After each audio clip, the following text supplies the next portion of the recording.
Joseph ang naiwan para sa pagkakataong makarating sa ating jackpot round. Sino kaya ang sunod na magpapaalam? Ituloy na natin ang laro with round 2. Here is question number 4 worth 6,000 pesos.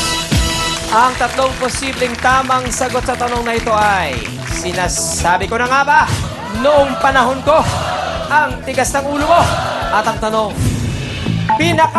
naiirita raw ang teenagers kapag inumpisahan ni nanay ang sermon ng ganito. Tanungin natin si Marlene. Sinasabi ko na nga ba? Thank you, Marlene. Rachel. Ang tigas ng ulo mo. Oo nga. Sabihin mo nga sa Ilonggo yan. Saan ka nang galing? Sa bati at tigas ng ulo mo? Diin ka nagkanto, nga akatigas ang ulo mo. Di ka nagkanto. Pambihira. Thank you, Rachel. Joseph. Noong panahon ko. Noong panahon ko. Ang sagot, let's ask Pilipinas. Noong panahon ko, 43%. Natumbok ni Joseph. Ito na ang question number 5 and this is worth 8,000 pesos. Ang mga posibleng tamang sagot, bag, sapatos, kwarto, at ang tanong. Para sa mga may bahay, alin ang pinakamatagal na nilang hindi nalilinis? Tanungin natin si Rachel. Kwarto po. Thank you, Rachel. Joseph. Bag. Bag. Thank you, Joseph. Marlene. Bag po! Bag. Ang sagot, let's ask Pilipinas. Kwarto is correct. 44% ang nagsabing kwarto. Mahusay, Rachel. Natumbok mo yun. Ito na ang panghuling tanong for round 3. Question number 6 worth 10,000 pesos. Ang mga posibleng tamang sagot. Pulis. Sundalo. Tambay.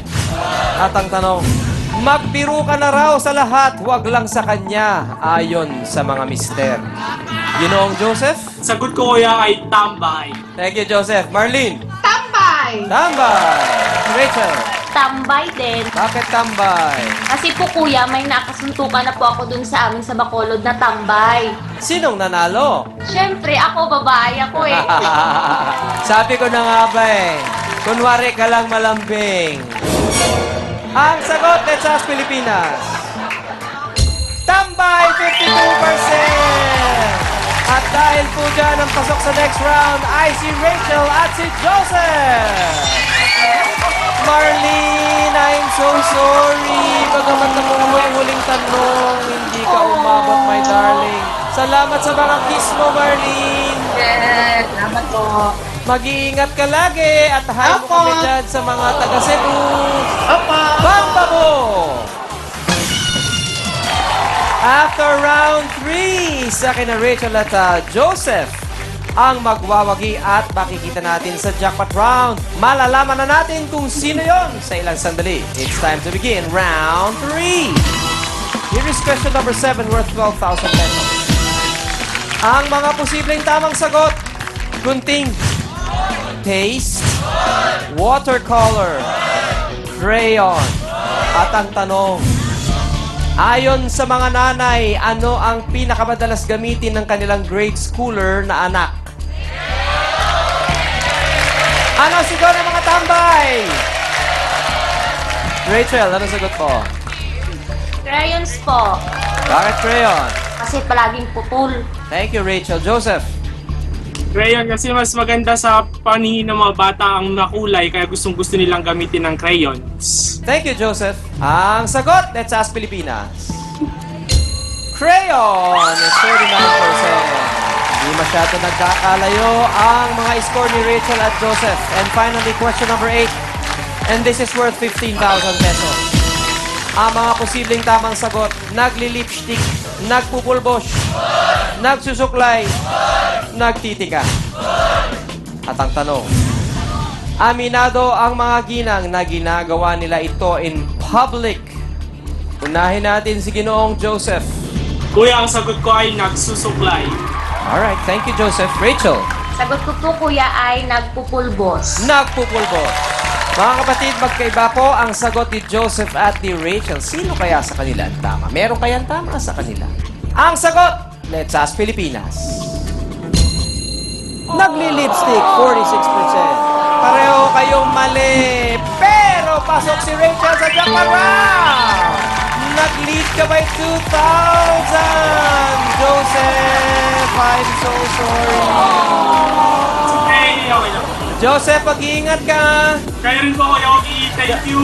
God bless you, Bang Babu!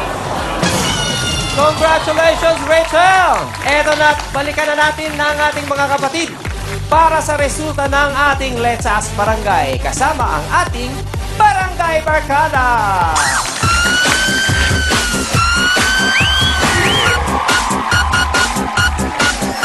Nagbabalik po ang Let's Ask Barangay dito sa Let's Ask Pilipinas. Nandito pa rin po tayo sa Barangay San Miguel, Pasig City. At ang tanong kanina ay ano ang pinakapatok na trabaho ayon sa mga taga-barangay San Miguel?